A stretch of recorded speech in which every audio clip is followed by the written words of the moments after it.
Je me nomme Sébastien Balsen. Je suis ce qu'on appelle un canal entre le monde des vivants et celui de l'au-delà. Accompagné de mes deux enquêteurs principaux, nous nous rendons dans des lieux dits hantés. Parfois, je sollicite la présence de mon médium, Stanislas Delorme, pour nous délivrer ses ressentis, ce qui nous permettait d'approfondir notre démarche avec le paranormal. Une barre de fer.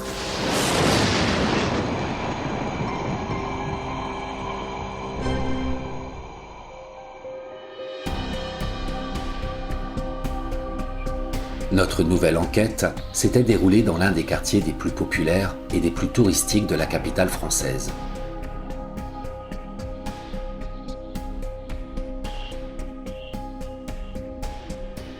En début de soirée, Stanislas Delorme, médium de profession, était arrivé dans cet hôtel particulier de type néo-gothique.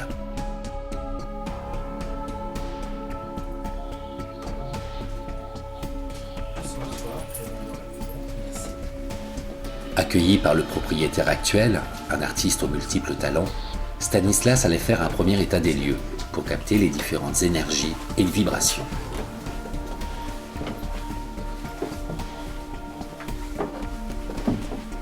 Stanislas Delorme est ce que l'on appelle médium clairvoyant et dispose de facultés extrasensorielles, c'est-à-dire qu'il voit, qu'il entend et qu'il ressent ce que certains ne perçoivent pas.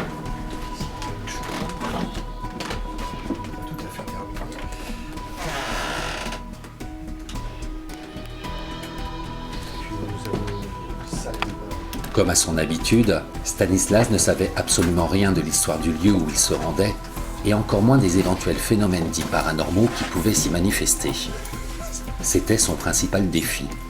À chaque fois, il devait me révéler ce qu'il pouvait ressentir.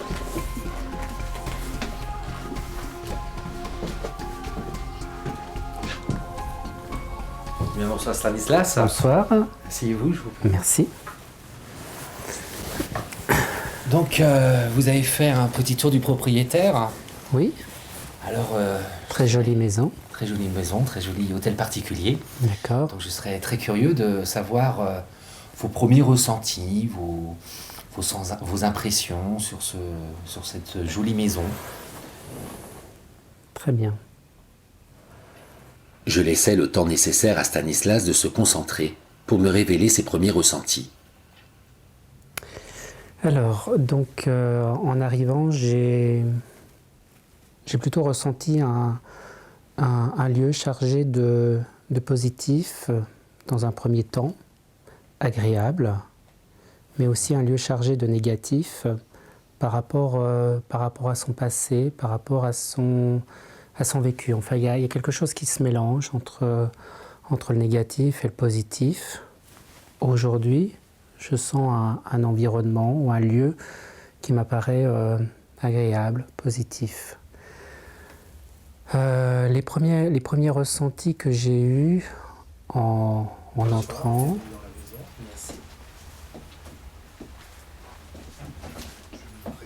peut-être même aussi au sein de cette pièce, c'est le côté convivialité, le côté où les gens se rassemblent, parlent, discutent. Ce que Stanislas me révélait corroborait effectivement avec le témoignage que nous avions recueilli dans la journée sur le fait que les propriétaires actuels donnaient de somptueuses réceptions. D'ailleurs, il est aussi intéressant de savoir que dans le passé, l'un des propriétaires du lieu, le fils du fondateur d'un très célèbre cabaret parisien, n'y venait que pour y donner des concerts et de grandes réceptions. J'ai une image, un ressenti de création, d'écriture. Je vois du papier, une main qui écrit. C'est pas toujours des mots. Ça peut être des mots, mais je vois des signes ou ça peut être des notes de musique. Je vois des traits, oui, ça peut être des traits, une porte, je sais pas comment on appelle, une portée où on met les notes, voilà. Donc je sens un petit peu cela. J'ai aussi un petit peu l'image d'un personnage un peu dégarni devant, les cheveux plutôt en arrière, mi-long, un peu frisé, un peu bouclé, une petite moustache, enfin un petit quelque chose comme ça. Ouais, petit bouc. Pas très épais. C'est plutôt une couleur sombre, foncée, alors je dirais châtain, brun. Stanislas était-il en train de me parler du compositeur d'opéra Victor Massé? Au vu de la description qu'il m'en faisait, cela y ressemblait beaucoup, sachant que Victor Massé était décédé ici même le 5 juillet 1884. Pour moi, beaucoup de choses se mélangent. Après, c'est d'arriver à mettre les choses dans l'ordre. Mais je donne mon ressenti déjà d'une manière brute. Enfin, j'entends des mélodies, j'entends de la musique, je sens quelque chose d'assez agréable à l'écoute, doux, plutôt doux. J'ai une image de cordes, donc je dirais comme une guitare, mais ça me semble un peu arrondi, mais il y a des cordes, donc ça doit être un instrument de musique. Après, je sens pas trop les époques, mais je dirais c'est les années 1900, 1910, 1920, je sais pas, je sens des années... ouais, ça ressemble bien à ce style-là, en tout cas. La musique, beaucoup de musique, du piano, clavecin ou guitare, enfin voilà un peu les instruments que je peux percevoir.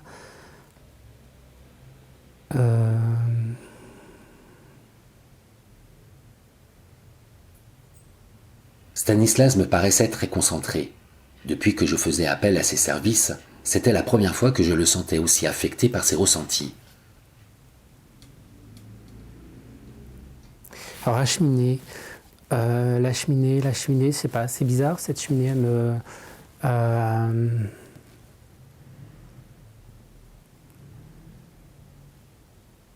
j'ai un ressenti de froid, j'ai un ressenti, enfin j'ai comme un ressenti ou une période très très très très froide dans cette maison, et la cheminée, il y a du feu, mais je sais pas, j'ai un mélange de bûches ou de planches, ou je sais pas, c'est bizarre comme odeur aussi, j'arrive pas à définir, mais pourquoi, je ne sais pas, mais il fait très très très très froid.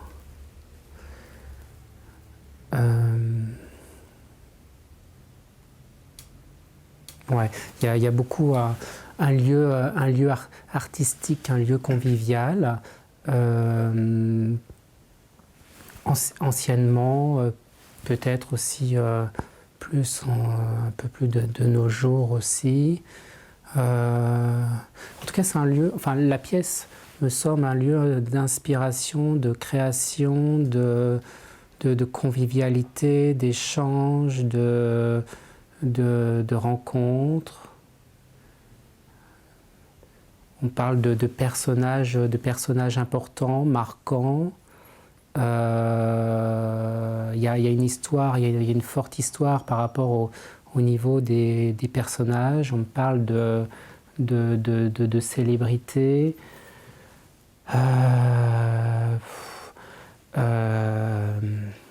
Depuis la construction de cet hôtel particulier, dès 1823, ce dernier garde en mémoire le passage de nombreuses personnalités célèbres, exerçant pour la plupart d'entre elles dans le domaine artistique. Le premier propriétaire avait été Pierre-Alexis, vicomte de Ponsauille du Terrail, écrivain populaire du XIXe siècle et l'un des producteurs du roman feuilleton Rocobole. Par la suite, il y avait eu Victor Massé et un peu plus tard, Mathieu Gallet, critique littéraire et théâtral. Bon, Enfin, là, je ressors un petit peu de la pièce, je vais dans l'escalier. Dans l'escalier, je suis très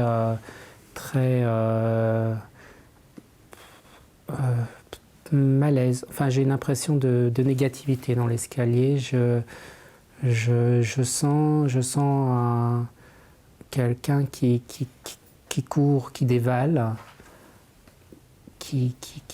enfin une personne. Enfin, je vois quelqu'un qui.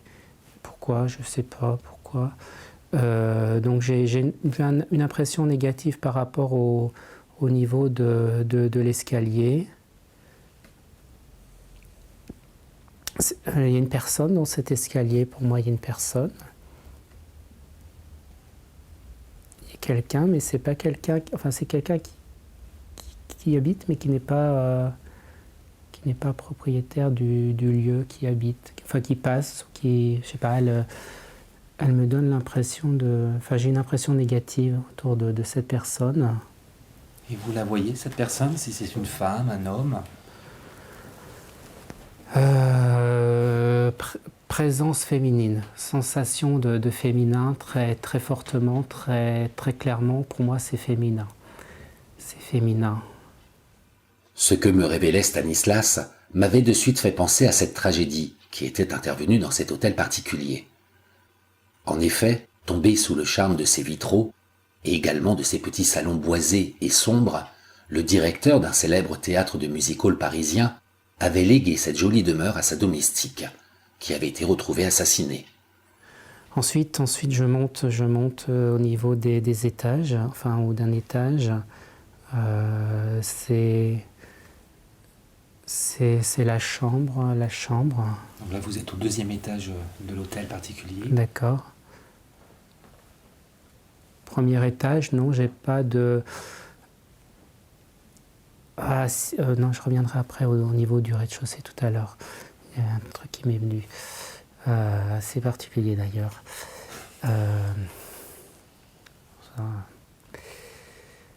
Bon, alors... Ça va être assez compliqué pour vous aujourd'hui, j'ai l'impression. Eh ben, il y a beaucoup de choses qui se mélangent et je sais pas, je vais d'une pièce à une autre. Donc la chambre.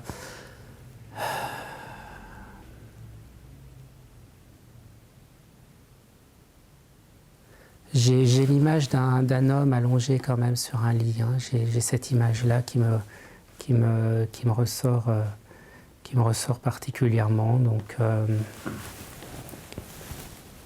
Il serait malade, il serait...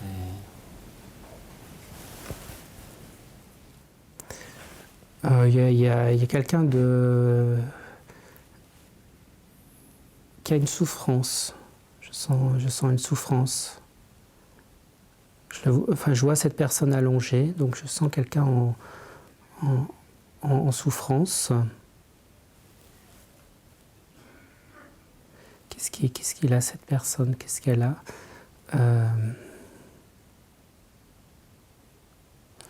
Oui, je sens beaucoup de souffrance autour de cette personne au niveau de son corps. Il n'y avait pas les soins qu'il y a aujourd'hui pour calmer un petit peu cette souffrance. Donc je sens des impressions de douleur tout au long un petit peu du corps.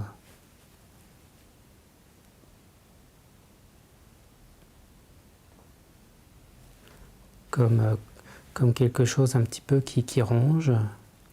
Ça peut venir par crise aussi. Je sens un petit peu des formes de crise ou par moments, ou des moments un peu plus aigus. Puis j'ai la mort qui ressort derrière. Cette personne serait décédée dans ce lieu? Je sens la mort. Donc oui, probablement. Enfin, moi je vois une personne allongée comme décédée, donc ça me donne cette impression. Je vois un corps, je sens un corps raide, immobile, musculaire, enfin voilà, j'ai quelque chose de... Oui, je pense que c'est quelqu'un qui est mort, qui est décédé, qu'on retrouve mort. Victor Massé était décédé dans cette chambre, victime d'une étrange maladie orpheline appelée la maladie de Charcot. Cette maladie se caractérise par une perte progressive des neurones moteurs du cerveau, de la moelle, de douleurs musculaires, de troubles du sommeil, du dérèglement des sens, voire même de tremblements. Les investigations que j'avais programmées s'étaient donc déroulées dans cette chambre. Est-ce que vous êtes prêts en bas? C'est bon, on commence. Ok, ça commence. Ok. Bonne enquête. Merci. Donc nous sommes au 2e étage de ce magnifique hôtel particulier, et plus précisément dans la chambre. Alors peut-être quand des gens viennent, peuvent entendre des bruits ou des pas ou des choses comme ça. Ou c'est des gens, par exemple, s'il y a des gens qui viennent dormir dans ce lieu, peuvent avoir enfin surtout au niveau de la chambre, des ressentis ou des bruits. Lors de nos enquêtes respectives, nous avons tous été sujets à différents bruits. Y a-t-il quelqu'un parmi nous ce soir? Un coup pour oui, 2 coups pour non.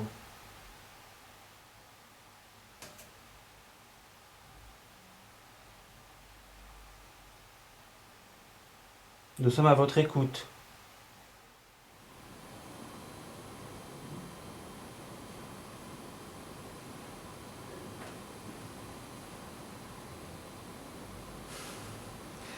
Ça fait des bruits en haut, derrière la cheminée.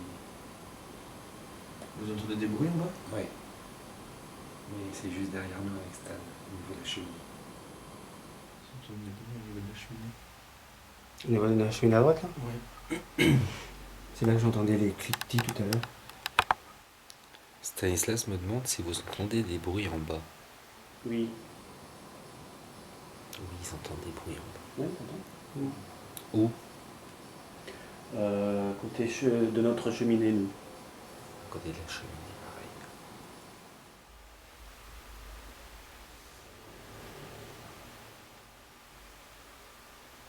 Vous avez entendu? C'était le métro. Je pense que là, c'était pas le métro. Là. Oui, j'avais l'impression que ça devenait de la chaise. Bon, je reviendrai après au niveau du haut. Je termine par rapport au bas. Alors au bas, en fait, c'est assez bizarre parce que là, je vois pas il n'y a pas vraiment de tableau au mur, mais j'ai l'image de quelqu'un qui peint. Donc bon, voilà, je sentais un petit peu le lieu artistique, mais plutôt sur le plan musical. On crée, on anime, on fait des choses, on prépare comme de la musique ou des spectacles ou je ne sais quoi. Et puis à côté, j'ai l'image de quelqu'un qui peint, enfin des petits tableaux, mais il peint des personnages et j'ai l'image d'une femme nue. Donc je pense que c'est j'ai un peu, alors je sais pas qui c'est cette personne, pourquoi, mais je sens le coup de pinceau et j'ai la nudité qui apparaît. Voilà. Ah, il y a un prénom qui me ressort, Patrick. Patrick. Je sais pas qui c'est. C'est pas la personne dont j'ai décrit tout à l'heure, je ne crois pas.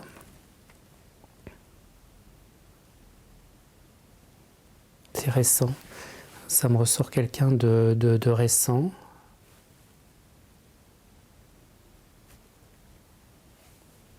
Qui a pu séjourner ou quelqu'un ou à moins que c'est quelqu'un qui a acquis la maison. Oui, c'est ça, c'est quelqu'un qui a eu ce lieu. Ce lieu me ressort avoir été inhabité aussi pendant longtemps, un peu déserté. Je sens des changements de propriétaires par moment, rapides, ou des personnes même qui ont pu acquérir mais qui n'ont pas vraiment habité ou qui ont revendu la maison rapidement, peut-être parce qu'ils se sentaient mal à l'aise ou Voilà. J'ai un rituel aussi, enfin je vois un personnage en prêtre. Je vois comme un prêtre. Oui, pour moi c'est un prêtre où je vois je sais pas, la chasuble, je sais pas comment on l'appelle, mais je vois des croix, j'ai une couleur violette, j'ai une aube, enfin voilà. Enfin voilà, j'ai comme si l'impression de quelqu'un qui vient bénir le lieu ou faire un rituel ou voilà, pour apporter une note positive par rapport au niveau du lieu. Ou voilà, j'ai un petit peu cette image-là de quelqu'un qui passe de pièce en pièce, comme chasser le mauvais sort, le mal. Ou voilà, c'est dans le but. Enfin, j'ai comme enfin, de l'eau bénite, ou de l'encens. Enfin, il y a une espèce de rituel, il y a une croix. Avant même de savoir tout ce qui s'était passé dans cet hôtel particulier, dans la matinée, quand j'étais arrivé, j'avais de suite ressenti une présence féminine.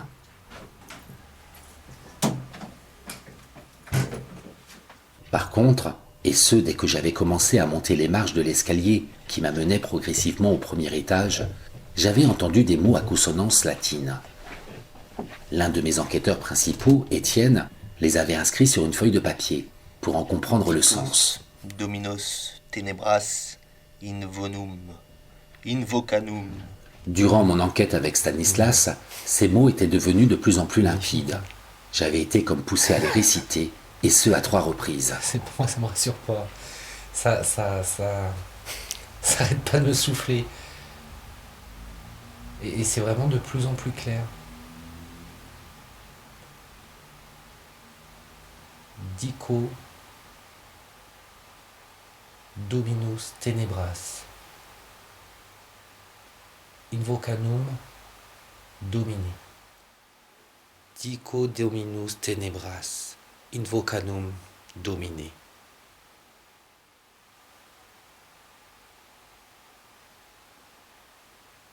Dico Dominum tenebras invocanum Domini. J'ai un peu mal au cou d'un seul coup, mais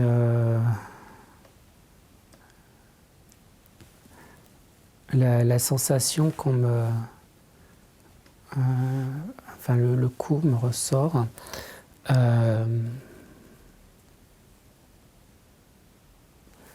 C'est par à coup.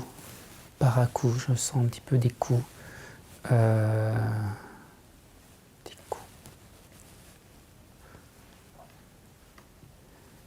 Pouvez-vous nous les décrire, ces coups que vous ressentez? C'est méchant pour moi, c'est méchant, c'est gênant, c'est quelqu'un qui donne des coups. On tape, mais on tape fort. Sur quelqu'un, Pas sur quelqu'un, mais c'est dans le cou, dans le dos, par derrière. Je sens la personne se retourner, tomber. Je sens un angle ou un angle.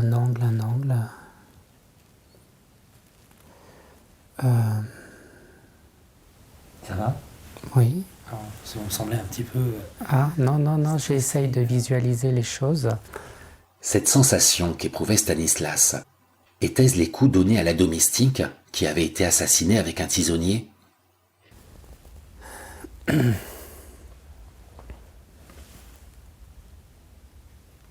là, j'ai encore les impressions de musique, de guitare.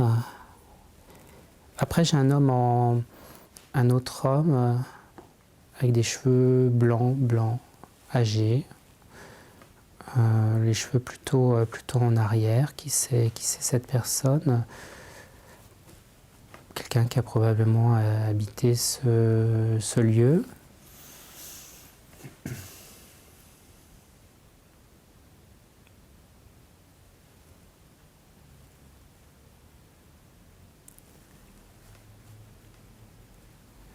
Il y a une dame blonde aussi qui ressort. Une dame blonde, les cheveux... quelqu'un de joyeux, plutôt cette femme. Oh, c'est récent ça. C'est récent. C'est récent. Pouvez nous la décrire un petit peu plus, cette femme blonde? Ah, j'ai dit quoi, elle est blonde? Elle était blonde, oui. Oui, blonde. Blonde. Très claire. Blonde, mais est-ce qu'elle a été décolorée? Je ne sais pas, on dirait qu'elle a les cheveux clairs, blonde. J'ai un peu les racines noires.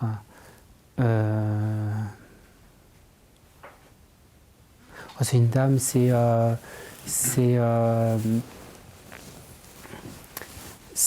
quelqu'un de très relationnel, c'est quelqu'un où je vois beaucoup de monde autour, convivial, agréable.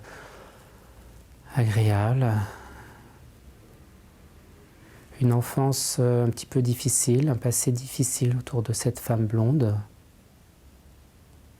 C'est quelqu'un d'ailleurs, c'est quelqu'un qui est venu d'un autre pays, qui a une autre culture, mais qui semble très... enfin voilà, il y a eu un vécu, un passé douloureux ou difficile, où le lieu où elle vient, ça ressort un petit peu la... ou guerre, ou je ne sais quoi, enfin un lieu où c'est... Voilà, elle est partie de son pays et venue un petit peu en France, appréciée, bien vue en France, en tout cas reconnaissance, beaucoup de voyages. Pourquoi on la monte dans ce lieu? Parce que je la vois pas, enfin je la vois, je la ressors, mais je la sens de passage. De passage. Elle serait pas restée longtemps dans ce lieu alors? Oui, alors bizarre, pourquoi elle est venue? Pourquoi? Qu'est-ce qui l'a attirée? Le quartier, la maison, je sais pas, mais je la sens pas rester très longtemps. Cette femme blonde, de nationalité bulgare, et dont nous tairons l'identité, est une célèbre chanteuse française qui n'avait vécu que quelques semaines dans cet hôtel particulier, après la naissance de son fils. D'après certaines sources que nous avions recueillies, dès les premières nuits, des phénomènes étranges s'étaient produits. Se sentant oppressée et épiée en permanence, elle avait décidé de quitter ce lieu précipitamment. Bon, elle est positive, hein, cette personne, hein, je la sens très positive. D'ailleurs, beaucoup de personnages me ressortent relativement agréables, positifs. Comme je disais, c'est un lieu de convivialité, c'est un lieu de réception, on échange.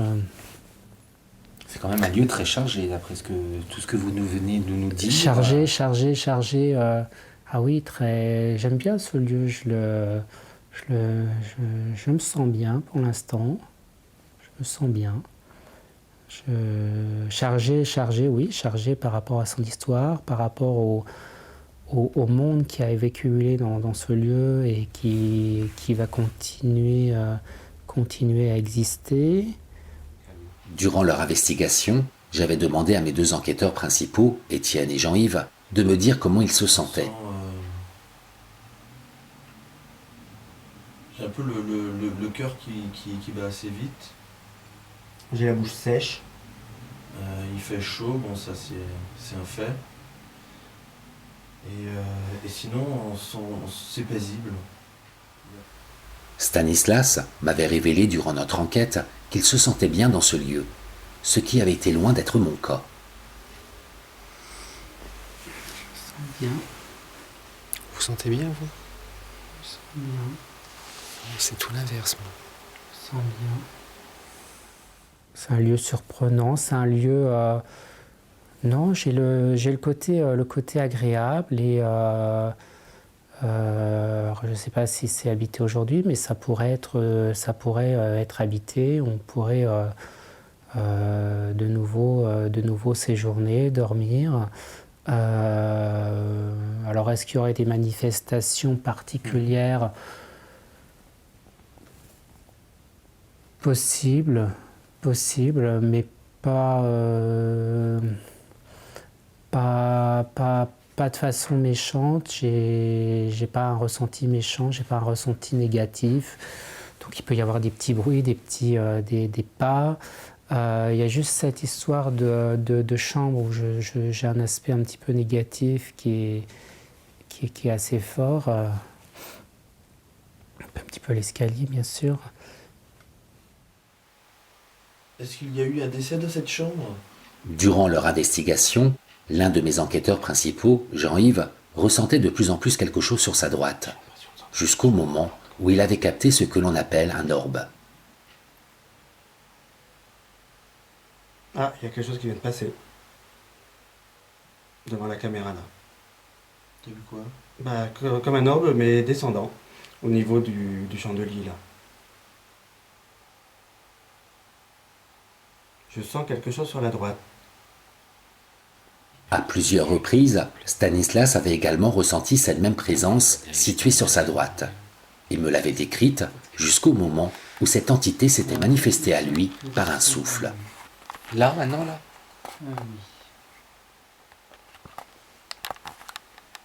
Où ça? Là. Ce côté, mais c'est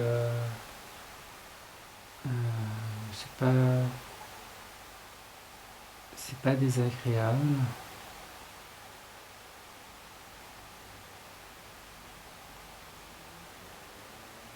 C'est quelqu'un qui a les cheveux un peu ondulés, attachés, plutôt brunes ou châtain.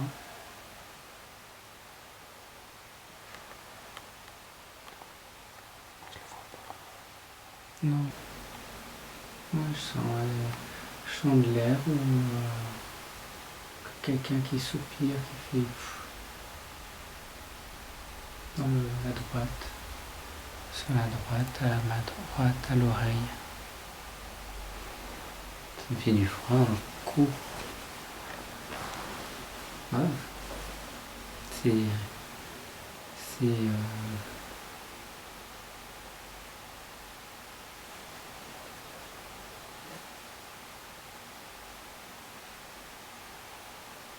j'aime pas qu'on me souffle dans le cou comme ça. Mais bon, si on venait à vivre dans cette maison, bon, pourquoi pas. Je sens pas le danger. Alors, j'ai quand même l'impression qu'il y a des personnes qui ont pu acquérir ce lieu et qui ont pu sentir effectivement quelque chose de danger ou des manifestations ou des problèmes ou des choses qui se répètent de propriétaire en propriétaire. Mais là, je suis plutôt serein. Alors, est-ce que je disais, il y avait eu un rituel. Alors, est-ce que ça a un effet ou pas? Je ne sais pas si ça a un rapport ou pas. Mais donc, non, le lieu aujourd'hui m'apparaît sain. Alors, disons qu'il y a un lieu chargé, il y a une forme d'esprit, il y a quelque chose de fort.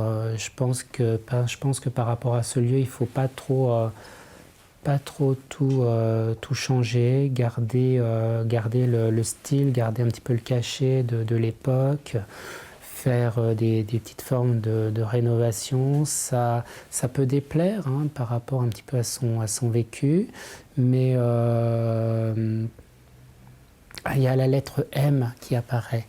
M. Oui, c'est M. M. Dans le nom, dans le prénom? Ah, Ça, c'est peut-être difficile à dire. prénom. Dans M. le prénom. M. Il y aura un M dans le prénom. J'ai pas de nom qui me ressorte. J'ai un prénom, M. Enfin, M. J'ai la lettre M qui vient de ressortir. Ça correspond. Je pense que ça correspond à un prénom. Une initiale ou un prénom. Prénom masculin, féminin? Masculin. La lettre M, dans le prénom défini par Stanislas, pouvait désigner Mathieu Gallet, un critique littéraire et théâtral qui avait acquis cet hôtel particulier. Il y a un prénom qui me vient, Catherine ou Katia ou quelque chose, Katrina ou quelque chose comme ça, Catherine ou Catherine. Voilà, je sais pas. C'est pourquoi on m'envoie ce prénom. L'un de ces prénoms évoqués par Stanislas permettait-il d'identifier cette pauvre domestique assassinée? Quelqu'un? Je sais pas. J'ai entendu comme la porte qui s'ouvrait. Ah d'accord, c'est ce qui me semblait. Depuis un moment. Bon voilà. Après, ah si j'ai M.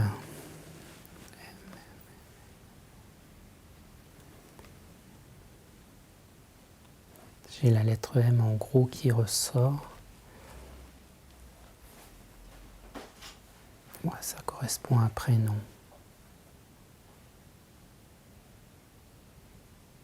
Alors il y a des, comme je disais tout à l'heure, il y a des choses similaires qui apparaissent.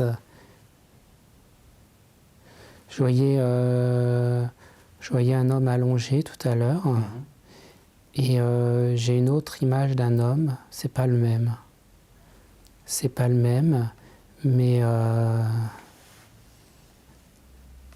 Ça veut dire qu'il y aurait une similitude entre ces deux hommes. oui, enfin il y a un point commun. Alors il y a peut-être plusieurs points communs, mais il y a un point commun par rapport à leur disparition. Mais il y en a un qui est peut-être mort ici, mais l'autre pas ici.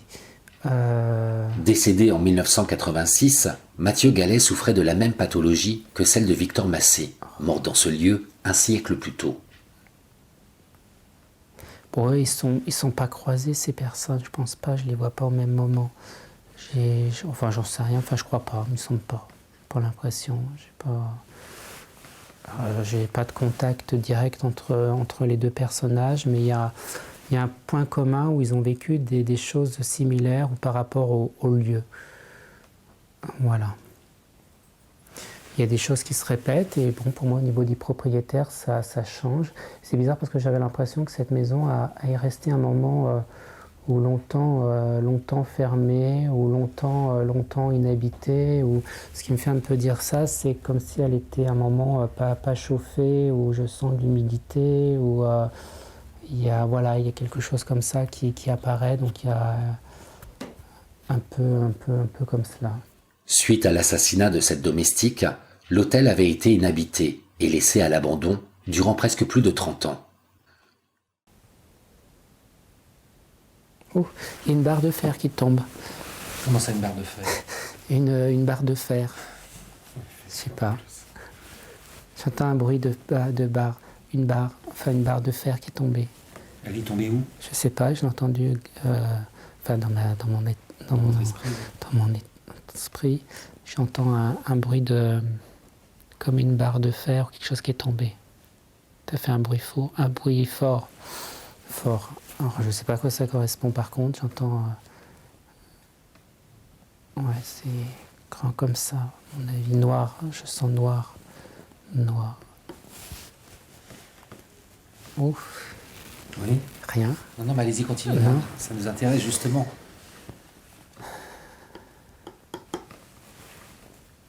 Ouais, ça me...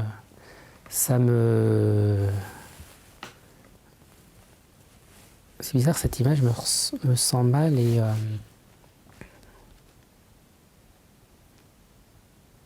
d'un seul coup, j'entends cette barre, ce bruit de métal, je vois clairement que c'est une barre de fer. Je vois clairement... je sens quelque chose de lourd, comme je sais pas, comme... Cet objet métallique, décrit par Stanislas, était-il le tisonnier qui avait servi d'arme de crime pour assassiner cette pauvre malheureuse? Comme quelqu'un qui tient cette barre, qui l'emmène, ou je ne sais quoi, puis elle tombe, cette barre, elle est jetée, elle est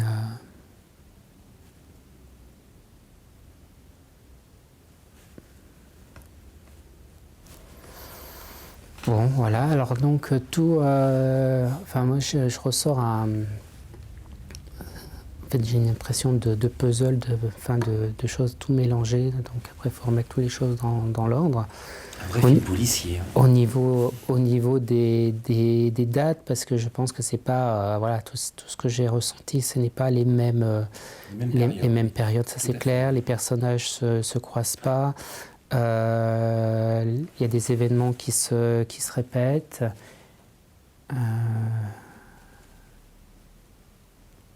Puis j'ai... Moi, déjà, par rapport à tout ce que vous nous avez dit, c'est exactement les choses que nous, on sait je- sur cet hôtel, dans l'ordre chronologique tout au moins. Puis j'ai cette présence de dame blonde là qui, pour moi, c'est comme si elle était présente là.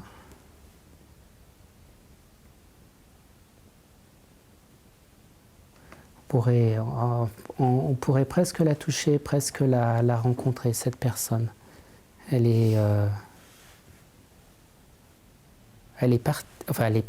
partie de ce lieu, ça c'est clair. Pour moi, elle habite plus ce lieu.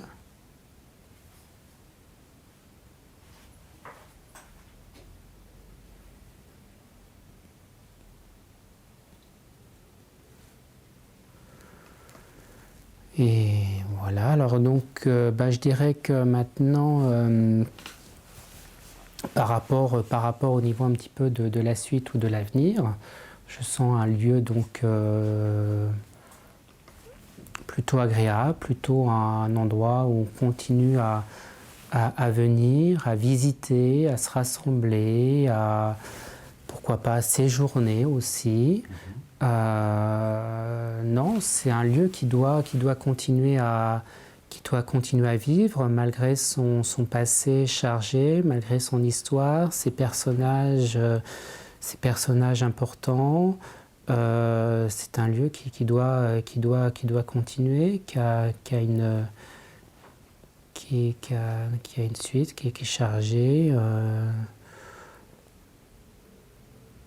J'ai plus par rapport à la suite de l'avenir, j'ai plus la même sensation d'événements qui a pu se passer ou tragiquement ou voilà, les événements ne font pas que se répéter. Ils ont pu se reproduire, mais ne se reproduiront plus pareil. Ça c'est clair. Alors là, les petites manifestations qu'on peut parfois percevoir ou certaines personnes en fonction de leur sensibilité. Ça peut être, on peut entendre des craquements, des bruits de pas, des bruits de porte, une chaise qui se tire. On peut entendre un peu de musique ou voilà. Et le seul point sombre, c'est la chambre. C'est encore un petit peu la chambre. Avant de commencer nos investigations, j'avais demandé à mon enquêteur principal, Jean-Yves, de mettre du ruban adhésif sous les pieds des 2 fauteuils présents dans la chambre. Alors là, je positionne des marques sous les fauteuils, parce qu'apparemment,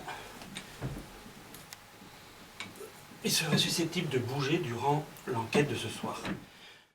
Et quelle n'avait pas été notre surprise en nous rendant compte que les pieds des fauteuils s'étaient déplacés tout seuls. Celui-là, il y a quoi? Celui-là, il a quand même bougé. Non. Regarde, c'est plus sur le scotch. Tu vois, je t'avais dit. Regarde. Il est complètement décalé du scotch. Voilà, ou certaines personnes peuvent soit avoir des insomnies ou mal dormir. Enfin voilà, il y a quelque chose qui ressort un peu des troubles dans la chambre, sans être exagéré, mais je sens des personnes qui seront qui peuvent dormir, enfin pas dormir, être allongées et être très sensibles par rapport au lieu ou par rapport à ce qui est chargé par rapport à cet endroit. Si vous vous souvenez, mes 2 enquêteurs principaux, Étienne et Jean-Yves, avaient ressenti au même moment cette étrange impression que quelque chose leur appuyait sous le crâne. C'est le truc là qui me reprend Oui, moi aussi. C'est... sur la tête. Ça doit se voir sur mon visage en même temps que toi.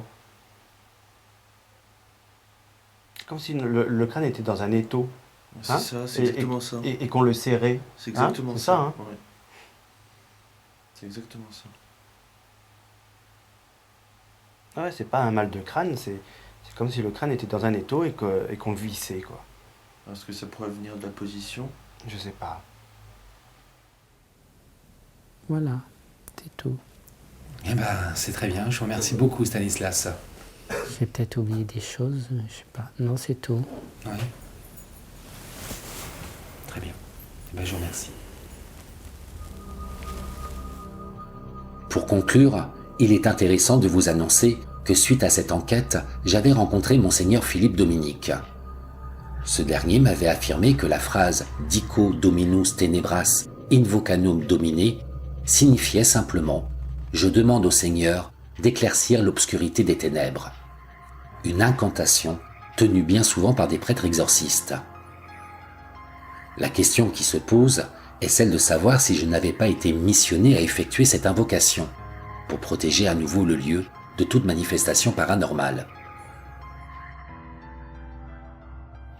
Si vous le souhaitez, vous pouvez découvrir ou simplement redécouvrir cette enquête complète intitulée Invocanum Domine.